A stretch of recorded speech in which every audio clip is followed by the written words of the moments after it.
আজ নিয়ে এসেছি নাস্তার রেসিপি। নিয়ে নিয়েছি ময়দা, সুজি, কালো জিরে, কসুরি মেথি, পরিমাণ মতন সাদা তেল আর পরিমাণ মতন লবণ। খুব ভালোভাবে সব উপকরণগুলোকে মিশিয়ে নিয়ে একটু তুলে রেখে অল্প অল্প জল দিয়ে একটা ডো বানিয়ে একটু তেল হাত করে রেখে দেবো।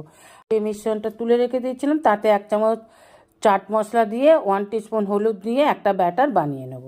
নিয়ে নেব 2টো সিদ্ধ করা আলু, পেঁয়াজ কুচি, চীনাবাদাম, কাঁচা লঙ্কা, পরিমাণ মতন লবণ, চাট মশলা, আমচুর, পরিমাণ মতন হলুদ, কসুরি মেথি আর 2 চামচ তিল। সব উপকরণগুলোকে খুব ভালোভাবে মেখে নিয়ে ছোটো ছোটো গোলা পাকিয়ে নেব। এবার আটার ডোটা থেকে ছোট ছোট লুচির মতন লেচি কেটে নিয়ে এইভাবে লুচির মতন বেলে নিয়ে পুরটা দিয়ে এইভাবে ভাঁজ দিয়ে নেব। এবার ওভেনে ফ্রাইং প্যান বসিয়ে দিয়ে তেল গরম হয়ে গেলে ব্যাটারে ডুবিয়ে একটা একটা করে ছেড়ে উল্টে পাল্টে ভেজে তুলে নিলেই তৈরি সকালে বা বিকেলের নাস্তা।